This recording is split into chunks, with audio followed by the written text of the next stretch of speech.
Hello guys and welcome to Pixel8d Weekly number 4, and I'm the Mish King, and here in the top right hand side we have the Cyan Terran XTD's Luolis, and in the bottom left hand side we have the Protoss player in the blue trunks, Kail.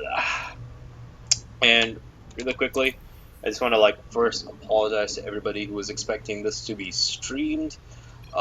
Sincerest apologies, as the stream has been giving certain issues, and I'm not even sure whether this game is actually being recorded. I do believe it is being recorded in 1080, but if it isn't, I apologize for that too. And these two guys just very mannered, just having a little chit chat with each other, and yep, Kail pretty awesome. Teamless at the moment, so if any of you guys want a really strong Protoss player, which is a high master, do check this guy out. He's pretty awesome. And yep, supply depot on the ramp. Probably going to be seeing a barracks following up by Luolis. And interesting position. A lot of Terrans still opt for this because I'm assuming it is simply because of the possibility of getting proxy gated, and this allows you to be as safe as possible. And these guys, their APMs not slipping whatsoever. Look at the Terran, man, over 200 APM, both spamming away and just chit-chatting as well. And yes, this can actually be a problem for Terran players, as if they do this, then you can come with a couple of stalkers in a mothership core, which grants the stalkers high ground vision, and snipe a supply depot or two, or possibly even do damage to the barracks itself. That could be a bit of a problem considering how good Time Warp is, man. Like, Marines without stim, just not that strong. An interesting little trick there by Luolis, who just sent one of his SCVs immediately to the other base after making sure that the wall was sealed. Nothing cheeky from Kail at the moment, just going for a 7-minute score. I do believe this is Kail's weakest matchup, so I'm really curious to see how he will react, as I do believe Luolis is a very strong player. As one of my friends mentioned that he has some trouble dealing with this particular Cyan Terran Terror from, I would have said Terran Terror from Ire, but then again, what's left of Ire, man? Nothing. Oh, interesting enough, going for the command center immediately after. So going to be cranking up his economy. I wouldn't even be surprised to see a third command center on this particular map, because I do believe that is a thing for Terrans. I do believe last night I saw Oz beat the Muslim on this particular map in the WCS NA qualifiers. There we go. There's a natural for Kail as well, and there are a couple of additional barracks so that the production can be really good from Luolis. And Luo, I really like saying his name. It's pretty awesome. So yeah, Muslim went, just a spoiler, Muslim went for a third orbital command. He got a little bit too greedy, and then Oz just capitalized on it and just pushed out, I think, with a 3-gate, and just won the game outright. Bunker going down in the front, so he does not want to have the same fate as the Muslim on that map. He wants to be as safe as possible.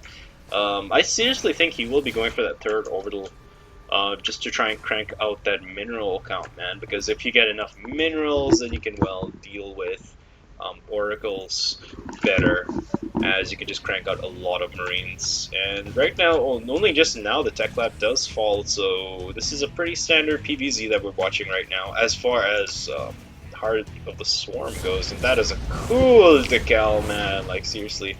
The mothership core just pokes, and the Marines are running. They have a mission, and that mission is to kill the mothership core, and the mothership core evacs immediately. And oh, Stargate and a robotics facility. Really interesting combination there. Normally I've only seen one or the other, or one transitioning into the other. And yep, the Stargate probably just going to be for first and only Oracle. Kail likes to use the Oracle play against Terrans. Very good unit in this particular matchup. Would not be surprised if Kail opts to make more than just the one Oracle, but you never know. You never know. He might just go with the one Oracle and immediately transition to something a little bit more standard. So, what are we seeing out of the Terran player? Getting up his stim. He is already got an add-on on one of his racks. Now the other add-on just finishing, I believe. And cranking out the Marines right now, 5 at a time. So DPS wise, man, he's going to be insane and over 9,000. Getting up his factory at the moment, going to be going straight for Starport. I was about to say Stargate, but I didn't, so I'm got a big smile on my face. And what are we seeing here? Observer is now going out, double Forge, which is very good because if you if the Terran player allows the Protoss just to crank out his upgrades, it will be in for a world apart. And here we go, the Oracle made its way into the mineral line, 2 deaths, 3 deaths, 4, and delays the, actually not delaying the factory, now the factory gets delayed. This is actually very crucial as not only is the factory delayed, but the starport has been delayed and the factory still hasn't resumed work yet. Only now just resuming work, wishing he could do use more than one SCV to build a building, kind of like Warcraft 3 where you can use more than one peasant to construct a building. It was pretty awesome to do. And here we go, immediately going for the robotics, going to be going for a 2-base Colossus play. Most probably into a third, and it looks like the Marine did intercept the Oracle. The Oracle doesn't have enough energy to really pew-pew the Marine at the moment because it does drain 25 energy just to activate the spell, and all the Marines just positioning themselves in, they want to snipe the Oracle. And I like the spread of the Marines relatively, having at least a cluster in each natural, to be honest. Maybe not spreading them as best as he possibly could, but still not bad at all. And the Oracle, trying to be annoying, does take a little bit of hull damage there, but this is all a delaying tactic for the Colossus to come out and rain on the parade of the Terran player. And Terran player only now getting up his starport, which was really delayed, and we can see there's a Twilight Council coming out, so most probably for Blink Stalker and to continue the upgrades. And yes, medevacs are coming out. Still no third command center that I can see, at least. Nope, no command center on the field at the moment. And Twilight Council just about finishing. Combat Shields is also about finishing. I'm surprised we're not seeing additional Raxes from the Terran player, but then again, he's macroing his heart out at the moment. Only 12 SCVs here and still no extra refinery. Oh, heavily supply blocked actually. Only now getting up a lot of supply depots, 5 at the same time, and now the double engineering bay comes down. I do believe the Oracle did mess with oh, for a second I thought that was the Oracle again. But yes, it looks like Kail's Oracle did a lot of damage. And no, the Hero Oracle looks like it will just barely survive. Just barely getting out of there. Wow, what is that Oracle made of, man? Like some kind of dwarven adamantium or something like that. And it looks like there is a possible drop coming into Kail's base. Nope, it looks like, oh, this ability, man, this reveal ability is so very excellent. I'm actually surprised that the Terran player doesn't like split his forces so that he can like force Kail to be on the back foot. And oh, keeping his Oracle at the third, going to be forcing Kail to, going to be delaying Luolis.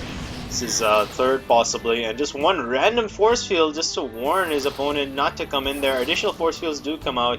Going to be delaying this push for as long as possible. The Colossus is on the field, but no thermal lance at all. I'm not sure whether Kail forgot that. He is floating on a lot of minerals, now getting up his charge. Oh no, he's just going to be going straight for most probably Charge Lock Archon, as this is a tactic just to bait in those additional Vikings, but only one Viking is being produced at the moment, as I do believe the Terran player has been starved quite a bit. And no double-pronged attack over here, going to be going for a backstab along with a push at the front, or even push at the third, where you could be trying to snipe it so you can like bring the game back into some form of equilibrium. And here we go, the Oracle now making its way into the natural. The drops are making their way into Kail's natural, and with the Viking, this Oracle, its dwarven makers just didn't really expect Vikings.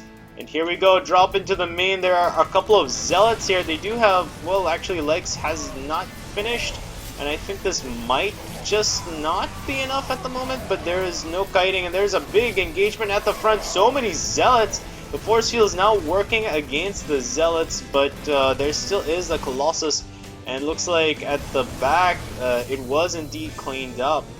And there still are a couple of Marauders alive, and Marauders with Sim pretty good, man, and a lot of the Zealots are still alive, along with this very crucial Colossus. Only one on the field, and we see that Luolis has not overreacted. He's not making any more Vikings. I do believe there's only the 3 Vikings on the field. He's immediately gotten, I do believe he did get that Ghost Academy during the fight, and getting up a lot more barracks. And now securing his 3rd. He's already got a 3rd command center, I believe. Yes, here's the 3rd command center. Going to be playing this out very wisely, and Luolis going straight for the High Templar play, but I do believe he should drop a 2nd robotics and just like transition back into the Colossus. And looks like we will be seeing a drop coming to the 3rd.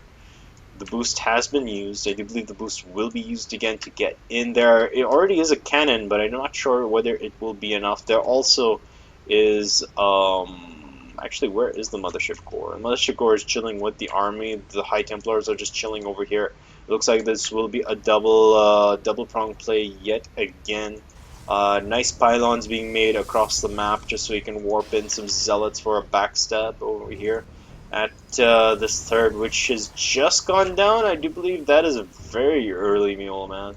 And here we go. The drop has hit. The Zealots have been warped in. The Zealots are very heavily upgraded. The +2/+2 is just finishing, so this timing is going to be insane. Nice little bit of Storm. Doesn't really catch much at the moment. All this damage is from Stim. And yes, now the Terran player is actually a lot less in supply, which is a problem for a Terran player because you'd want to be way ahead on supply. So even though this army is still very, very dangerous, he just doesn't really have the supply he needs at the moment, and he's floating on quite a bit of minerals. Gonna have to macro his butt out so he can get up the mineral count. And yep. Now slowly closing the gap. Going to be trying to close the gap even further. A lot of cannons have been dropped, which is a wise choice as he is pushing across the field. Kail, he does not want to get caught with his pants down. There is a nuclear warhead on the way. This is going to be pretty awesome, man. Additional cannon has been made at the back over here, and +3 is only just started for the Terran. +2 is only just started for the Terran. Here comes the Zealots, and double-pronged attack with the Colossus. Looks like it will go down. But Storms also go down. Oh, the Zealots actually take the brunt of it, and a lot of the High Templar just wander to their death. And I do believe that Kail, oh my goodness, Kail, after having such a good position, just with some, in terms of economy and units, has just thrown away his lead. But guess what, man? The warp ends. And here we go, round number 2. The Zealots charge in, and all these units are so very low. And meanwhile, over here, there are Zealots which are just ripping through everything. And the Zealots have actually done terrible, terrible damage, but additional units do come to reinforce for Luolis. And it looks like Luolis should actually be able to hold, but the upgrades showing how powerful they are. And I do believe one of the ghosts did throw down an EMP. Additional Zealots are being made. +1 shields is just about to finish. And meanwhile, there is another Zealot run by, and this is dangerous right now because this is a very, very difficult position for you to be as a Terran player.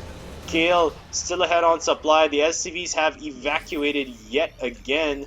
This is it, folks. This is the main force. Additional units are reinforcing, but these are just Marines, man, and a couple of Marauders. There needs to be a lot more Marauders in this composition in order for Luolis to actually be able to come out. And Luolis is going for it, man. He's pulled all of his SCVs from his natural and from his main. He knows he needs to do something right now to get himself back in this game. He is actually ahead on supply at the moment, but additional Zealots are being warped in. And the Templar do not have Storm, and they will just about to have Storm actually. Oh, this would have been awesome if the Templar had actually hit. And oh, the Ghost is shooting away with complete abandon. And it looks like Kail might have actually dug his own grave over here. Now going for double robotics. Being a little too cheeky and underestimating the Terran Dominion. And this is an all-in if... this is like as all-in as you can get, man. He's rallying forces across the map. A Sea of Cyan now making its way into Kail's base. This is the Alamo. +3 is just about to finish. Here comes the nuclear warhead. Kail does not see the nuclear warhead. He drops a Storm, He needs to get another storm, and he storms. He gets an excellent storm, and another brilliant storm. He covers everything, and the nuke was indeed Bennett, and gotta love toss going in there. Excellent game from both of these players. Kail takes the W. Replay saved. And yep, I will be uploading this game today onto YouTube. Again, apologies for Twitch not working properly. So yeah, not sure whether we'll be streaming later on via another person or what. So yeah. And yeah,